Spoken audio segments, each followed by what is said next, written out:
Hello, my name is Claire.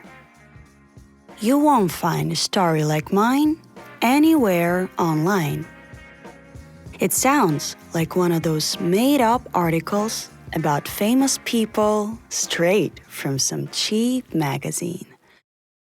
Not long ago, my family was no different from thousands of other Russian families.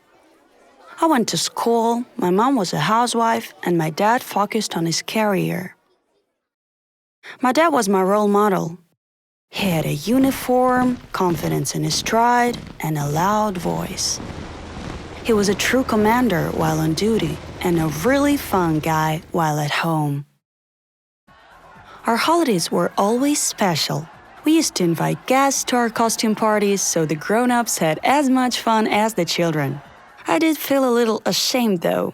My friends' dads looked like men even when wearing costumes, while my dad masqueraded as a witch, a princess, or simply borrowed my mom's clothes.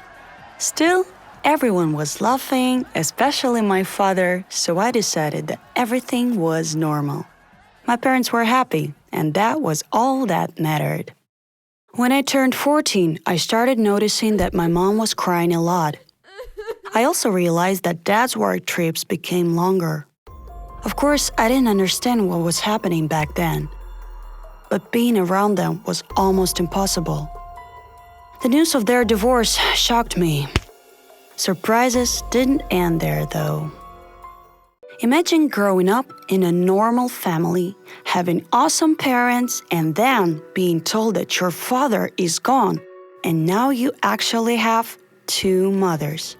That's right, my father, a man I considered an epitome of masculinity, decided to become a woman. He had a sex change operation. I didn't even want to imagine what my mom was going through.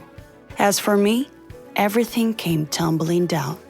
The world stopped spinning and my childhood dreams were no more.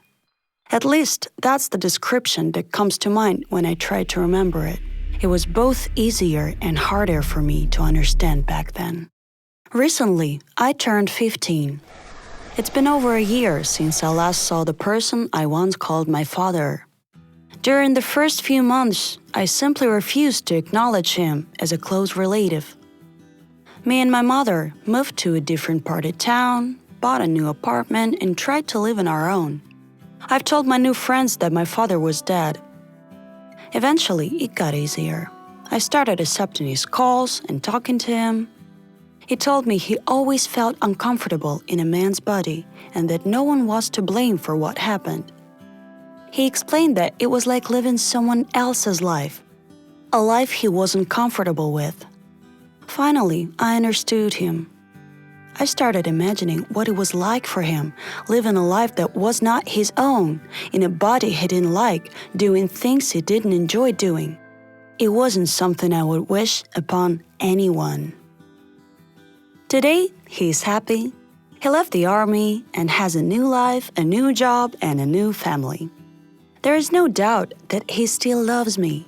It's like getting to know an entirely new person, a person who is not afraid to follow his heart. I understand him. Perhaps I have not fully accepted him yet, but I do know that eventually I will be able to look into her eyes and not feel any leftover bitterness. Would you like to see more episodes? Support us by hitting like and subscribe and turning on notifications. Our team worked really hard in making this video. By the way, if something unusual and interesting happened to you, we can make a video about it as well. Send your stories to this email address.